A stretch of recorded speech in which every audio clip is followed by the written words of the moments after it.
Hi, my name is Layla Bonneau, and I'm a Senior Project Manager at the Council of Chief State School Officers. CCSSO is proud to lead the Coalition to Advance Future Student Success project. As part of this work, we are partnering with the Federal Education Group on a sustainability webinar series. Today's webinar will focus on the use of federal funds to support student well-being and engagement. I'm joined by Shira Kravarik from the Federal Education Group for today's session. Shira? Great, thank you, Layla, and welcome to this presentation on supporting student well-being and engagement with U.S. Department of Education grant funds. I'm Shira Kravarik. I'm an attorney with the Federal Education Group, which is a law and consulting firm that works with states, school districts, and other educational entities on the requirements that apply to federal education programs. I'm pleased to give this presentation to support the Coalition's sustainability work. This presentation is one of 3 about using U.S. Department of Education grants to support K-12 initiatives. We also have presentations on support for educator recruitment and retention and student academic recovery. When we talk about U.S. Department of Education funds, we're talking about grants school districts and other local educational agencies receive from the U.S. Department of Education to support various aspects of K-12 education. Now, ED gives out many different kinds of grants. Some are grants districts apply for competitively, while others are distributed more broadly through formulas set by Congress. And today we're focusing on grants districts receive annually through formulas. These tend to be ED's biggest and most well-known grant programs like Title I Part A and IDEA Part B. Now, while you may recognize the names of the programs we're discussing today, what is often less well known is how these programs can support student well-being and engagement. And understanding that is particularly important now as we continue to look for ways to support students with pandemic recovery, and as short-term federal pandemic relief funds are coming to an end. So whether a district is looking to sustain an initiative that they started with pandemic relief funds or to start a new one, understanding how ED funds can help to support is really helpful. If you're interested in a deeper dive into some of the topics we're talking about today, the Coalition has 2 resources for you, both of which are linked to on this slide. The first resource provides more information on using ED funds for student engagement and well-being, including citations to back up the examples I'm going to be giving today. And the second resource looks more generally at how districts can use ED funds to sustain initiatives they may have started with the soon-to-be expiring pandemic relief funds.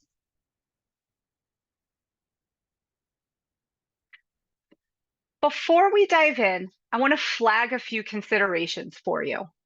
First, as we'll cover, ED programs are governed by many rules from many different sources, all of which can affect a school district's spending options.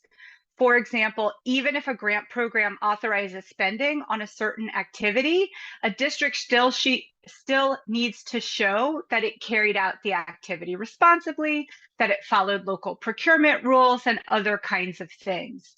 So that means that whether any particular ED grant can support any particular activity in any particular district will depend on underlying facts and circumstances. In light of that, I'll be giving examples today to illustrate the kinds of activities ED programs authorize, but that doesn't guarantee that any particular expense is allowable in all circumstances, and nor are the examples I give today meant to be exclusive. They're just illustrative of the kinds of spending options districts can explore.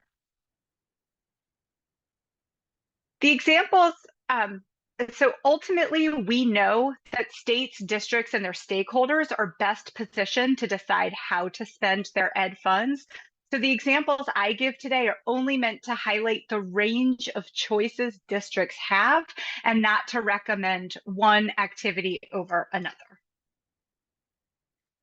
So with that, here are the topics we will cover today.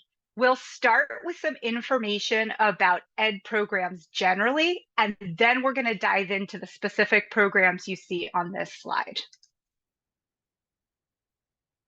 So we'll turn now to general information about ed programs.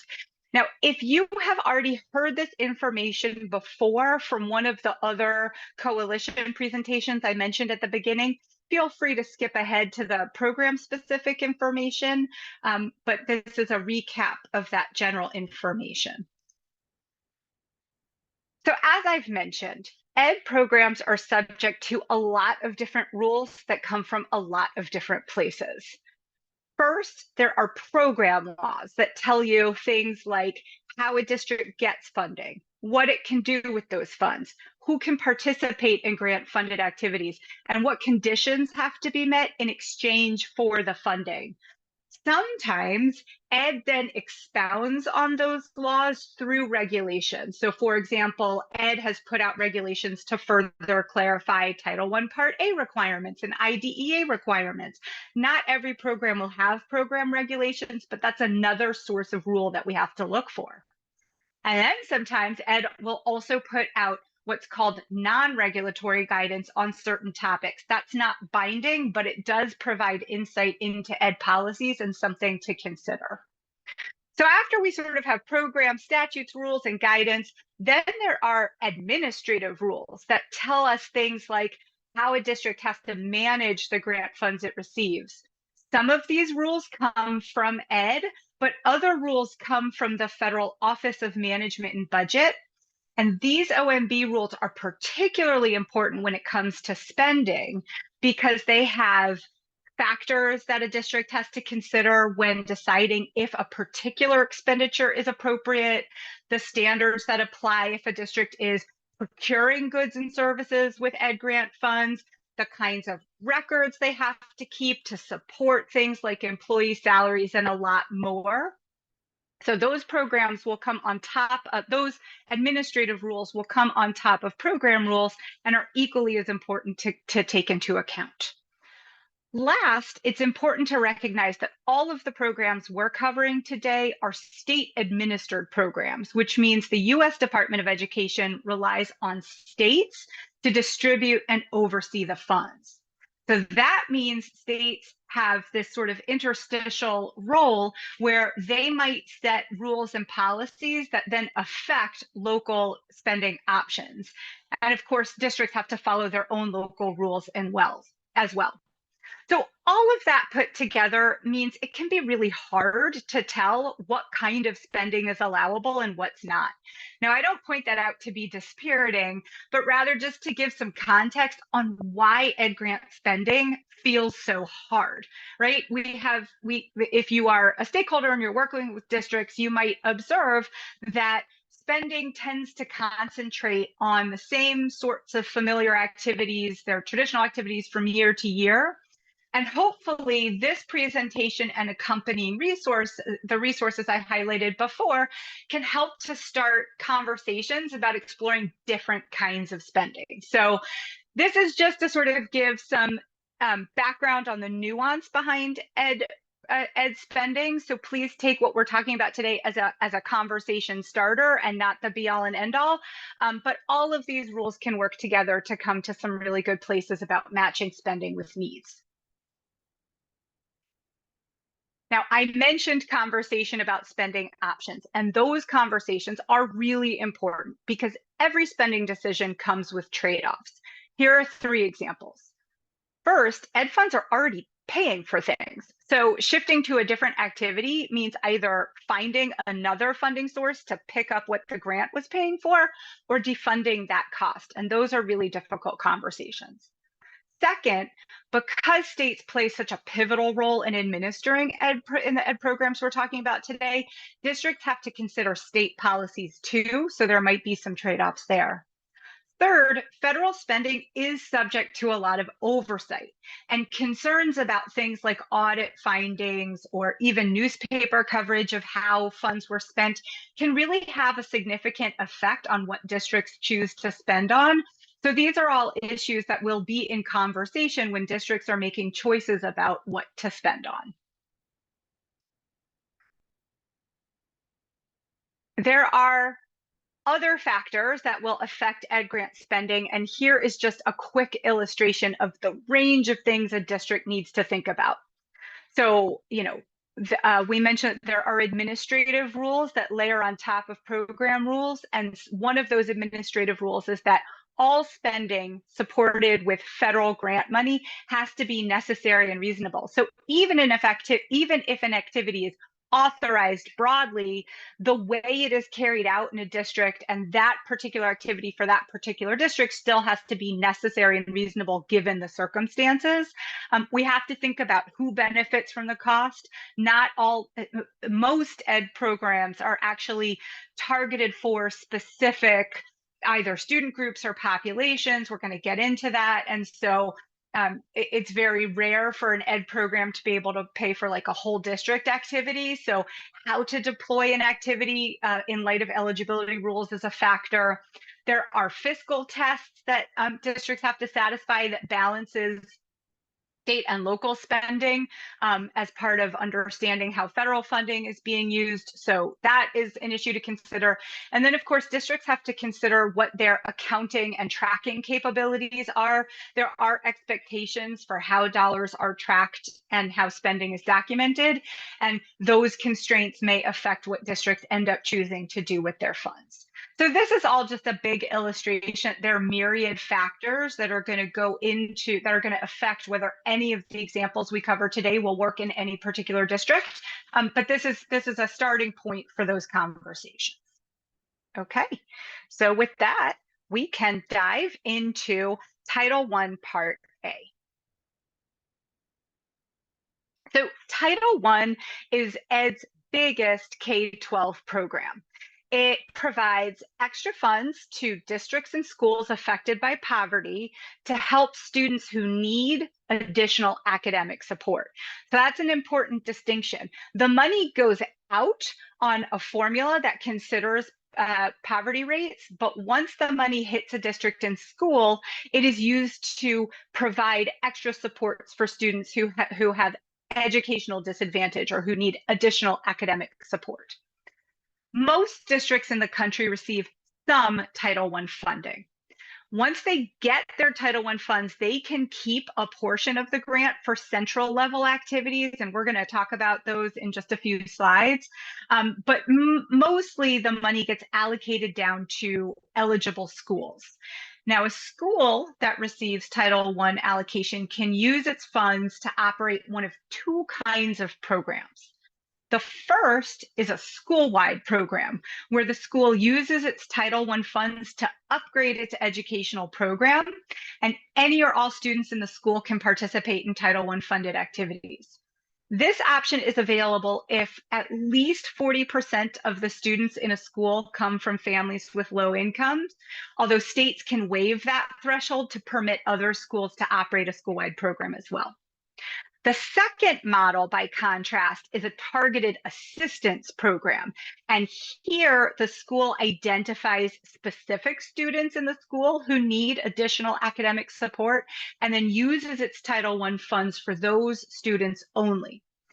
As you're going to see as we go through spending examples, program selection, school-wide versus targeted assistance, is really important for spending because it affects who can benefit from a Title I funded service.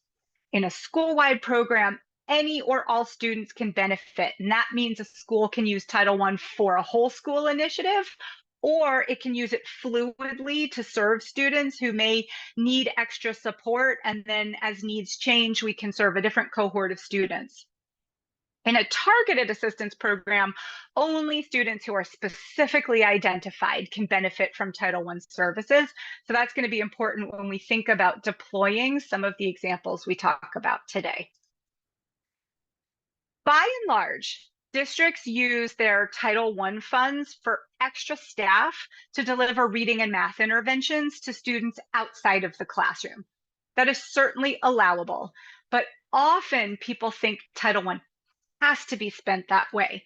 And this perception really stems from the fact that Title I's goal is to improve academic achievement as measured on state assessments. And because state assessments have to include reading and math, there's sort of a thinking that spending then should concentrate on those subject areas because that's what's assessed and that's how we measure academic achievement.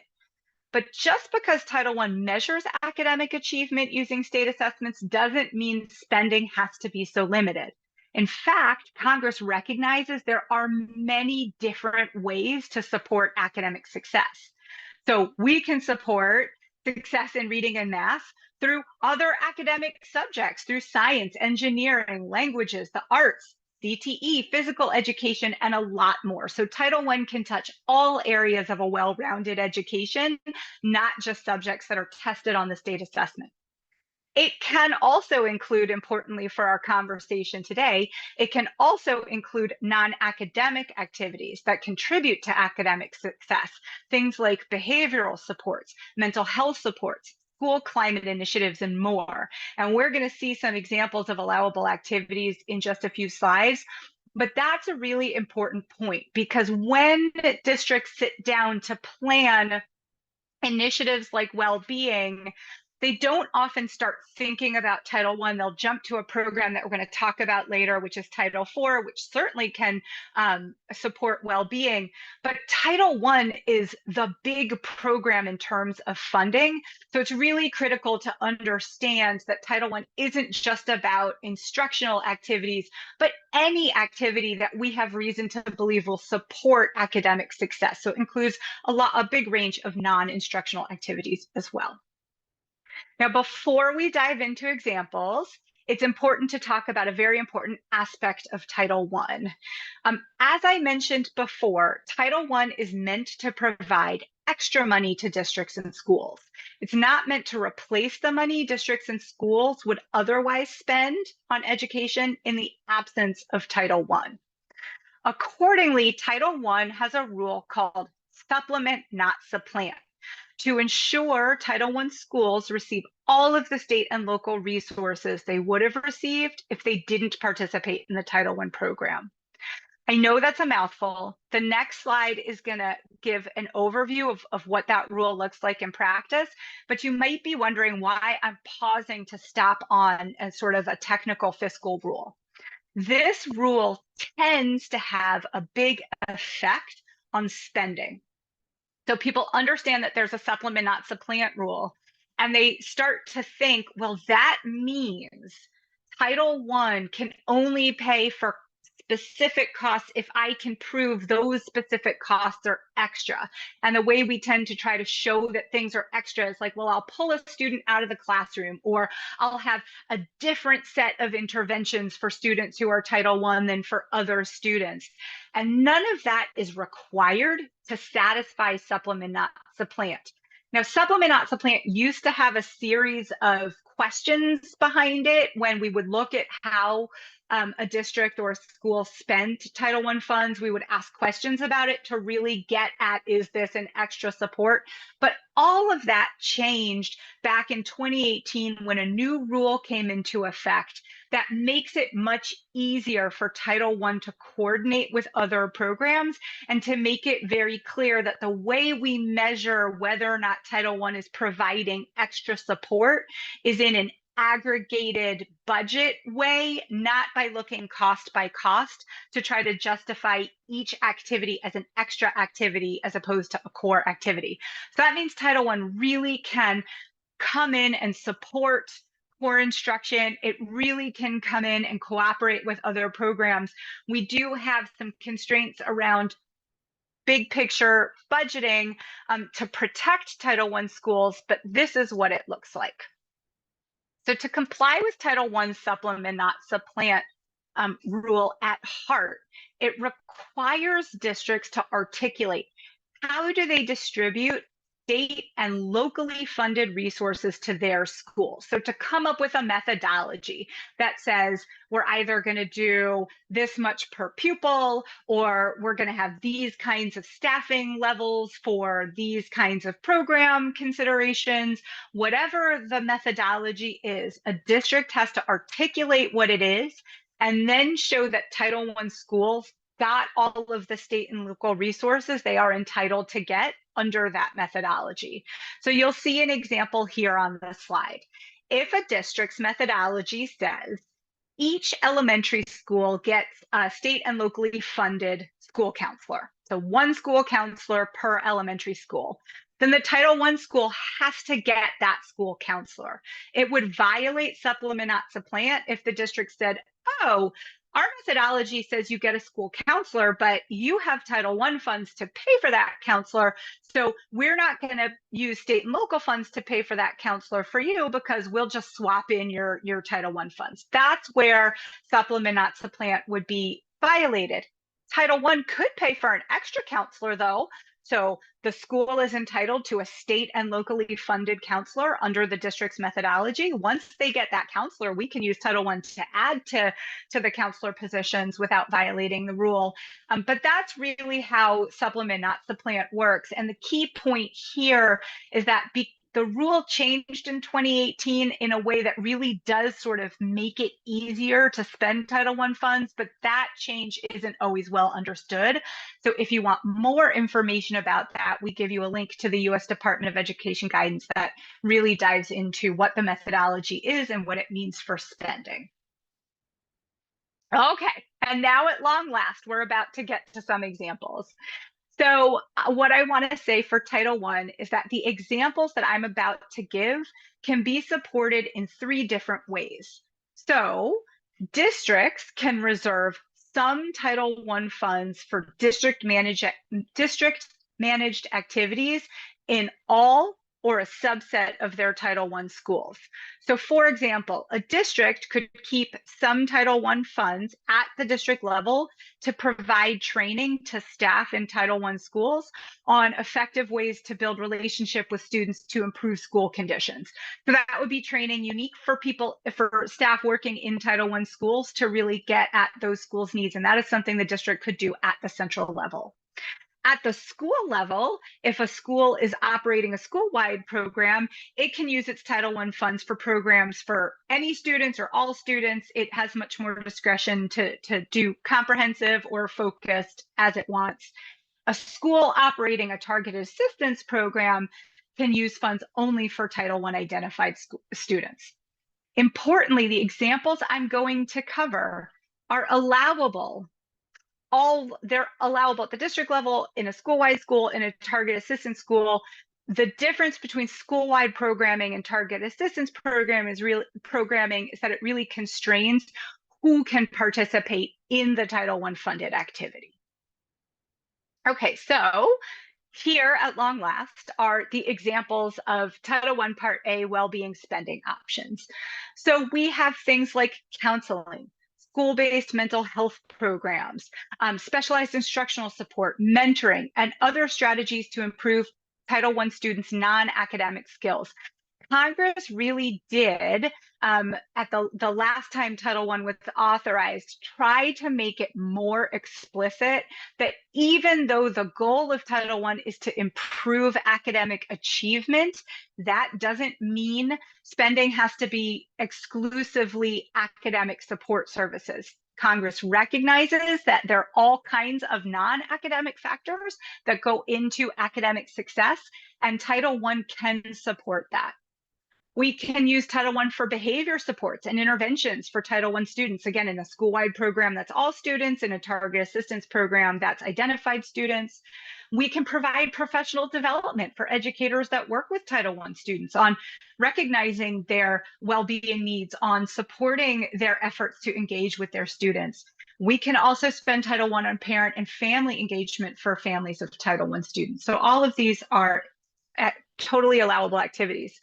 We can focus on school climate, so improving school climate. We can do things like attendance incentive programs, recognizing successful academic performance, reinforcing positive school values, having systems that connect teachers or adults in the school to groups of students to really increase the engagement, opportunities for students to lead and participate to increase their engagement. And then, of course, professional development, again, to help staff address climate factors like reducing bullying, addressing harassment, social isolation. All of these are things that Title I can support. Again, if you are interested in a deeper dive into any of these examples, the resource that I linked to at the very beginning, maybe on the second or third slide, will link to a document that has citations for all of these examples. So you can see all of the places where either it is explicitly referenced in the Title I law or someplace in ed guidance, but these are all sort of well-documented allowable activities that districts and schools can choose to do in the right circumstances. Other options, collecting and analyzing data so that we can actually target interventions to the right students. And that can include non-academic indicators that we know are going to affect academic performance, like attendance, participation in extracurriculars, school climate activities. All of those is data that we can collect and analyze as part of our initiative, and something Title I can help to support. We can focus on supporting students through key transitions. So moving from pre-K to elementary school, moving from elementary to middle, middle to high, ninth grade academies, summer programs to help students get up to speed. That is all stuff Title I can support. Title I can also support dual or concurrent enrollment programs that meet the needs of academically at-risk students. So to let students have part of their day at a community college or get some college credit bearing courses to really keep kids engaged so that they can see real value in continuing their education. And then, of course, we can expand course offerings. This is often overlooked. Again, we tend to think of Title I as the reading and math program, but it can touch on all parts of a well-rounded education. And given the well-documented research on the importance of physical education to academic success, CTE to academic success, and particularly student engagement, the research behind arts programs and academic success, all of these are things that we can support with Title I and help to keep kids not only progressing, but engaged and happy to come to school and feeling really good about themselves. So the last example I will give is contributing to the implementation of a community school model. So that can include facilitating health, nutrition, and social services to Title I students. There are some rules here that we need to have a needs assessment, and if there are no funds reasonably available for other sources, but Title I can come in to pay for health, nutrition, and social services for Title I students in the circumstances described on this slide, and that is often an overlooked spending option. So that's a quick overview of Title I. I'm now going to turn to Title II, Part A. Now, Title II Part A is our program for educators. So this is the program that supports activities for teachers, principals, and other school leaders. There are just a couple things to know before getting into some examples. So activities have to be consistent with the purpose of Title II. It has to address the learning needs of all students. And then there's this rule that LEAs have to prioritize Title II funds for high poverty, low performing schools. Now, unlike Title I, where districts must allocate money down to the school level, Title II funds don't have to be allocated to individual schools. It can, but the district can also keep the money centrally to run central level activities. So what does this prioritization mean? This means that when a district is planning Title II activities, it has to prioritize the needs of their high poverty, low performing schools. So Title I doesn't have to be used exclusively for those schools, but their needs are prioritized when planning out which supports to provide with Title II. LEAs also have to consult meaningfully with a wide array of stakeholders on planning, updating, and improving Title II spending. So it's really helpful when stakeholders come to that conversation with these examples and this knowledge of Title II. So I'm really excited to be offering this presentation. Like Title I, Title II has a supplement, not supplant requirement, but it is a different test. So in Title I, we looked at how does a district allocate state and local resources to its schools. That's how we tested it. Here, we are going to look at what is Title II paying for, and we're going to ask two questions. So the first question is Title II paying for something that LEA has to do under its state law, its local law, or another federal law? If so, we're going to presume supplanting. The second question we're going to ask is Title II paying for something this year that state or local funds paid for last year. So what we're sort of looking is, are we taking what has been historically a state and locally funded activity and trying to shift it over to Title II? That's going to raise a presumption of supplanting, but very importantly, that presumption can be overcome if state and local money is going down. So if we're having budget constraints and we have to reprioritize the budget and we no longer have room in our state and local budget to pay for a cost, at that point, it is okay to shift it over to Title II because we're not using Title II to backfill something we would have done with state and local funds. We're using Title II to add to the level of resources that we can give in light of state and local budget cuts. So there is guidance on that. So that is something to keep in mind. And then here are some examples of Title II spending options. So one option is recruiting and retaining a diverse workforce, and that can really help to build strong student relationships with classroom teachers so that we have teachers that look like students, and there's lots of research on how important that can be for academic success. So this can be through career advancement, it can be through other kinds of recruitment and retention, but that is something that we can do with Title II funds. We can also reduce class size to help build stronger connections between educators and students. One caveat is that Title II funded class size reduction activities should be evidence-based to the extent the SEA in consultation with LEAs determines evidence is reasonably available. So that's just a little caveat, but looking through the evidence-based, if there is a rationale for believing that smaller classrooms will help to support connections, that is certainly something Title II can support. Title II can support additional time for teachers to review and respond to student data. That can include responding to relevant well-being data, but that can really help to identify, hey, which students need extra support? Where can we help to build connections? That is something Title II can support to pay for that teacher time. Title II can pay for teacher time banks. This is something that Ed proposed in its guidance to allow effective teachers and school leaders in high-need schools to work together to implement meaningful activities to support teaching and learning. We know that there's only so many hours in the school day, and so if we need to pull a teacher out of a class session so that they can do this kind of work, and we have to have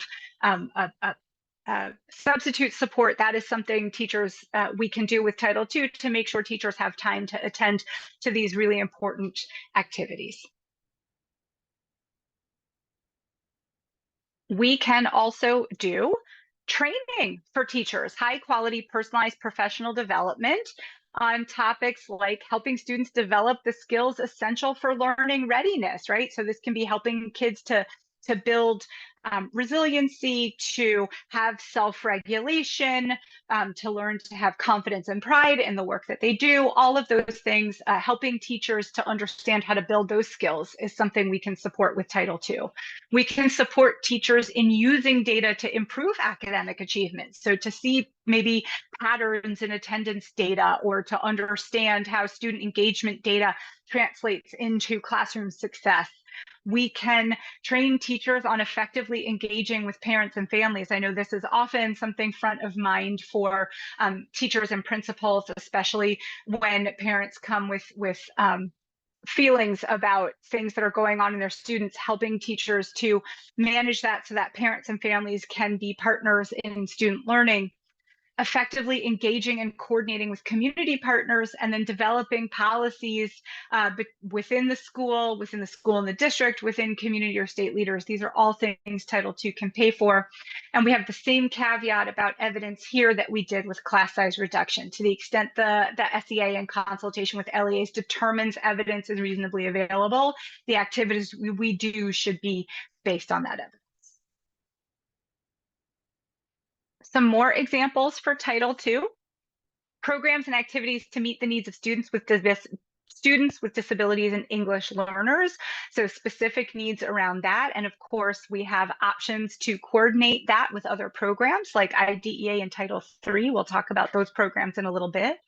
Programs to meet the needs of early grade students, training and support in content areas that can help to engage students. That can include library programs, science, technology, engineering, and math, and career and technical education.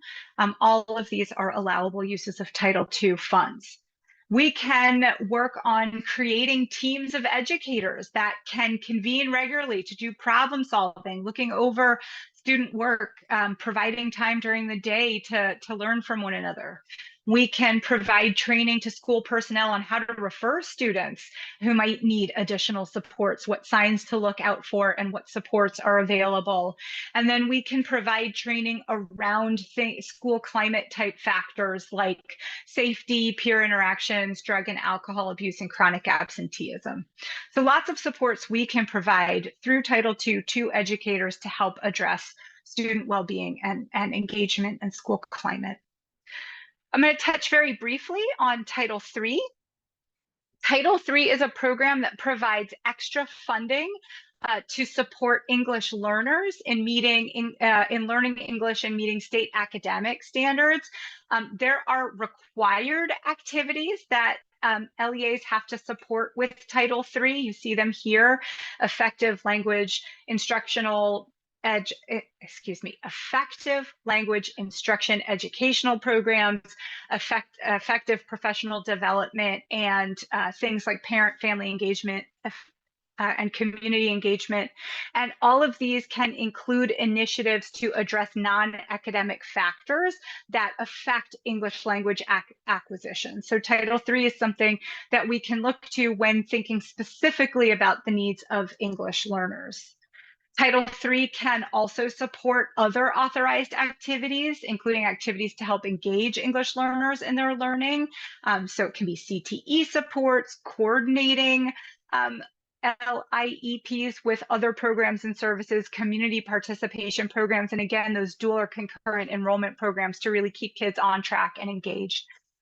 It is important to know that Title III also comes with a supplement, not supplant requirement. And here we have the same two presumptions we had for Title II, which is that we look at, is Title III paying for an activity that is required by state, local, or another federal law? I'm going to pause here on that presumption because there's an important thing to know, which is that LEAs have civil rights obligations to ensure that English learners can meaningfully and equally participate in education programs and services. Some of those responsibilities come from federal law, some will come from state law. Those are obligations that a district has whether it gets Title III money or not. So because of this first presumption of supplanting, an LEA can't use Title III funds to meet those legal obligations. So that's an important thing to keep in mind when planning out Title III spending.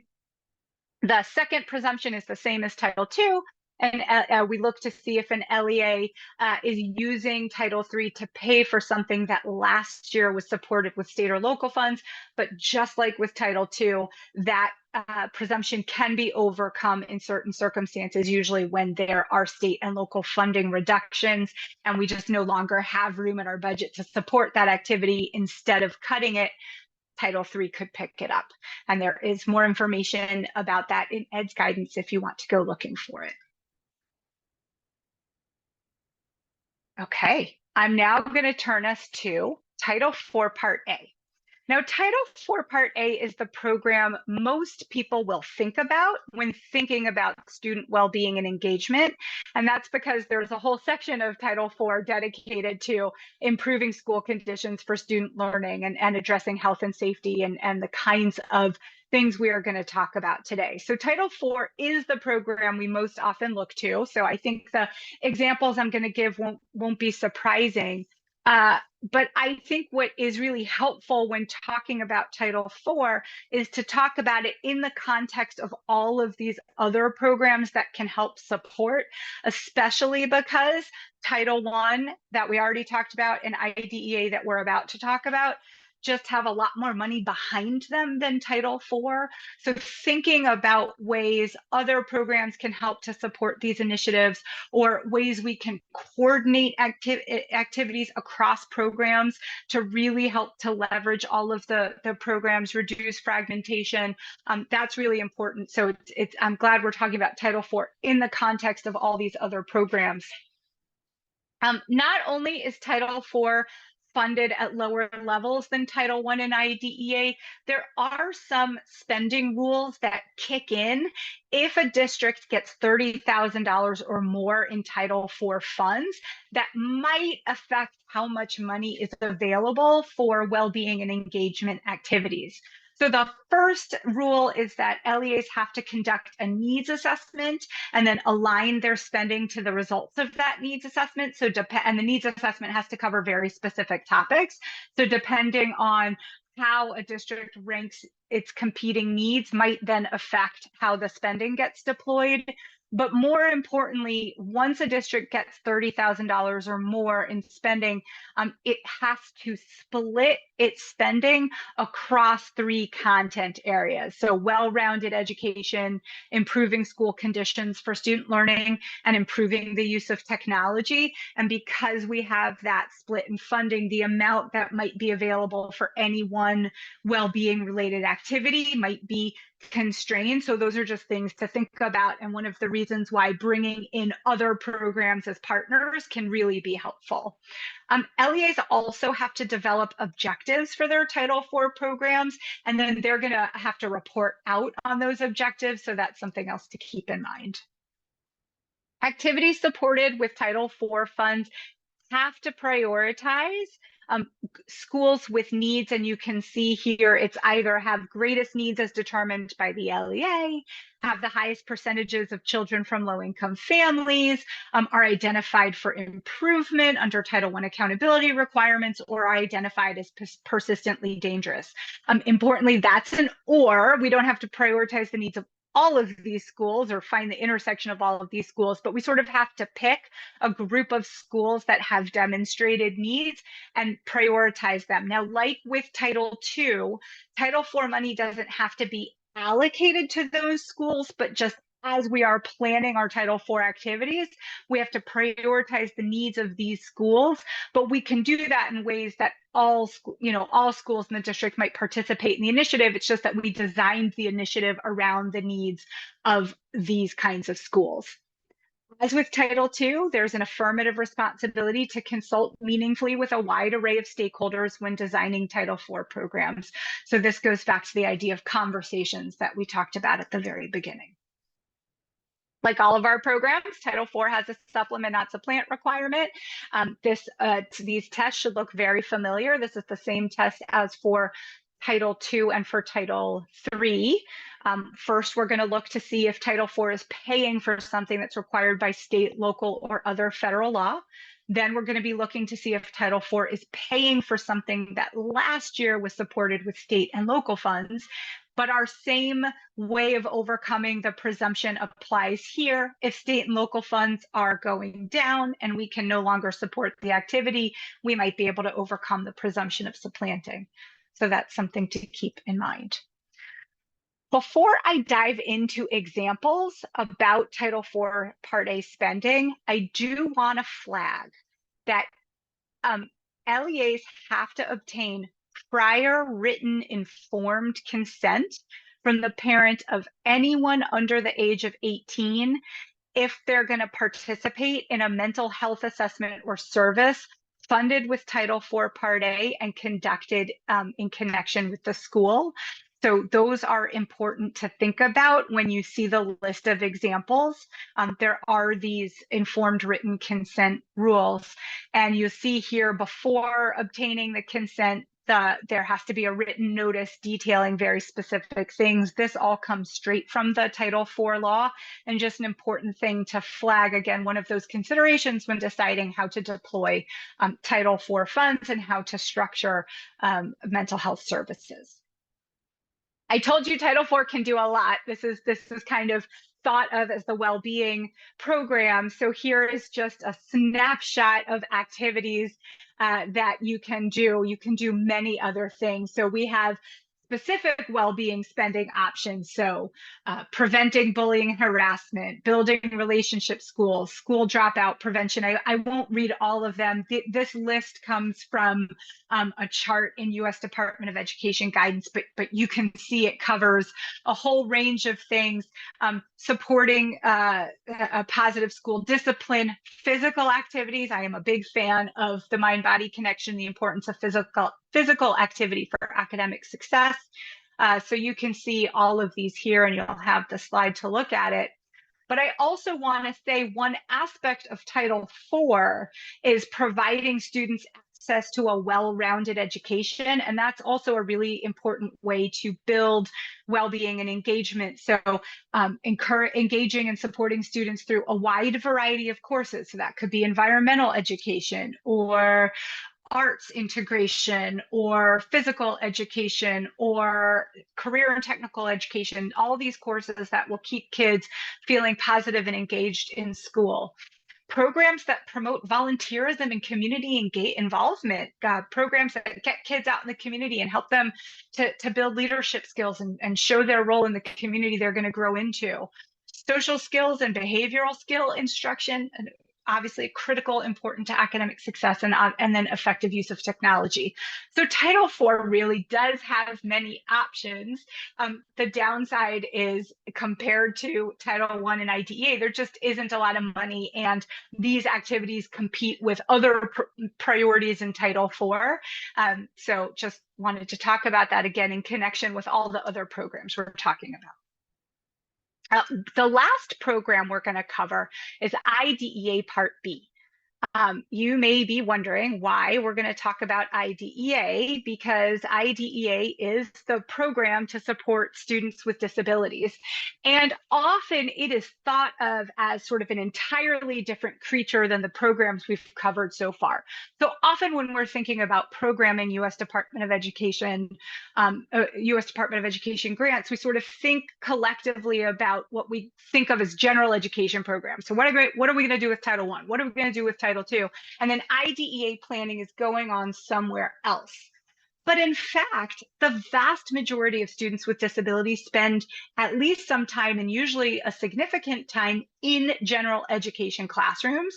So IDEA puts an emphasis on making sure those classrooms can meet the needs of students with disabilities. So accordingly, IDEA actually cooperates very well with other programs to provide coordinated supports.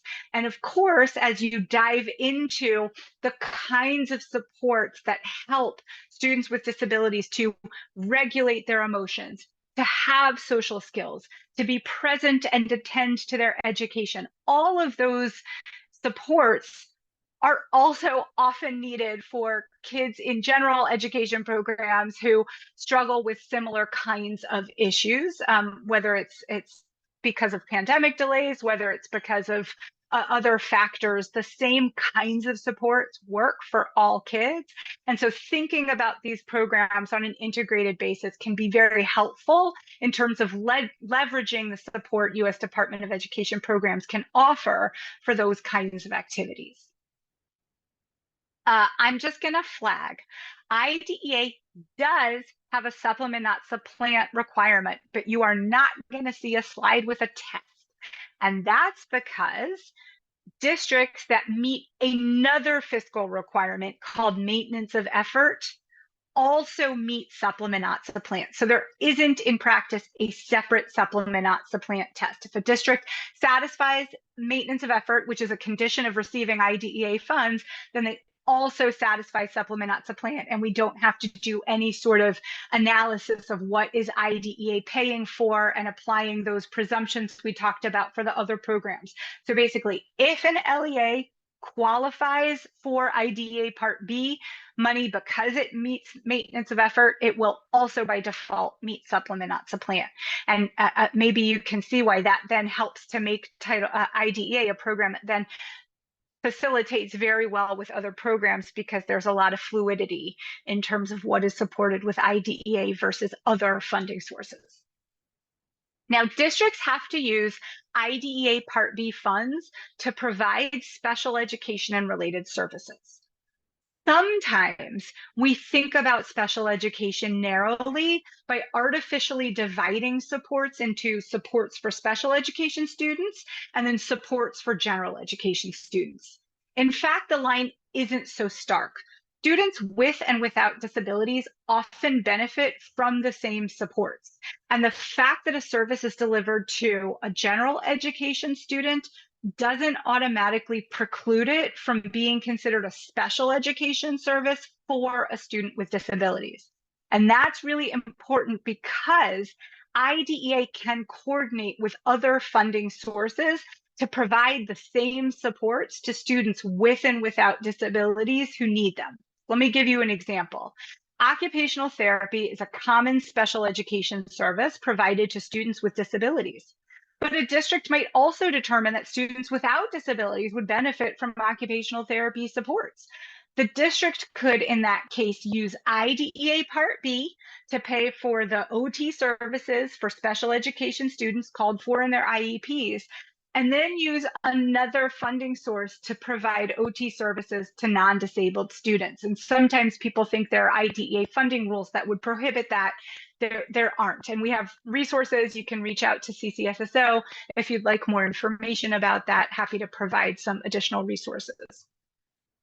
Importantly, LEAs also have an option to reserve up to 15% of their IDEA Part B money for something called coordinated early intervening services. These are support services provided to general education students who are struggling in the general education environment, but have not yet been identified for special education. And the policy there is that if we can provide them with appropriate supports, it might help to meet their needs without having to lead to a referral over to special education. A note, there are some LEAs that are required to provide these kinds of supports, but for those that aren't required to do, it is an option that might be helpful when thinking about how to coordinate services across funding streams. So here are some examples of IDEA Part B spending options that relate to student well-being and engagement. So we can always use IDEA Part B funds to provide any specific support that's called for in a student's IEP. So that might be behavioral interventions. We can also provide support to the personnel involved in providing those interventions. And it's very important to emphasize that IDEA can pay for professional development for anyone who works with a student with disabilities on meeting that student's needs. So this might be professional development support for classroom teachers, for general educators, on how to adapt classroom rules or set up structures to meet the needs of the students with disabilities in their classroom. And then, of course, we can do professional development for special educators. We can use IDEA funds to pay for part of the cost of whole school positive behavior support systems. So again, this is talking about aligning services. IDEA can't pay for everything because IDEA is targeted to special education. But to the extent we're going to have a coordinated whole school positive support system, IDEA can come in and pay a piece. IDEA can also come in and pay the piece of a whole school multi-tiered system of support for student development and behavior. So these are big whole school initiatives that IDEA can play a role in because, of course, students with disabilities are playing a role in those systems. We can implement universal design for learning strategies. So we know kids tend to be more engaged and have greater well-being when they're in classrooms that meet and support their needs. So trying to design classroom structures that work for broad ranges of students with broad ranges of needs contributes not only to academic success, but also inclusion, feeling of belonging, and all of the intersection of all of those things. We can use IDEA funds for coaching and mentoring for teachers on how to support students with disabilities. And again, this can be general educators, but this can also be for classroom teachers on meeting the needs of students with disabilities in their classrooms. And again, hopefully that really can help to promote access to the general curriculum, inclusion time in core academic classes. It helps with teacher recruitment and retention. The more empowered classroom teachers feel in having strategies to meet the needs of students with disabilities, the less stress and pressure that puts on. So this is really important to think about not just special educators, but also how can we provide appropriate professional development for general educators so that they really can be team members on supports for students with disabilities. Secondary transition. So this can include career assessment, development, exploration. That can be a really important way to help students feel engaged, especially at the secondary level. And then, as we talked about, we have this option for coordinated early intervening services to provide some support for non-disabled students who need additional behavior supports to succeed in the general education environment. So that is a very quick overview of what is actually a lot of technical information. So again, I encourage you to take this as a starter for thinking about the effective use of U.S. Department of Education grant funds. Please look to the resources we cite to at the beginning for more information, for citations, for deeper in-depth analysis. Please also think about the other two webinars we have on educator recruitment and retention and academic success. And of course, we can start to see how all of these topics really all come together and fit into each other. The more engaged students feel, the more joy there is in teaching them, and then the better they do academically. So it all fits together. But just an example of how multifaceted U.S. Department of Education grant funds can be. So thank you very much for listening, and I hope you have a great rest of your day.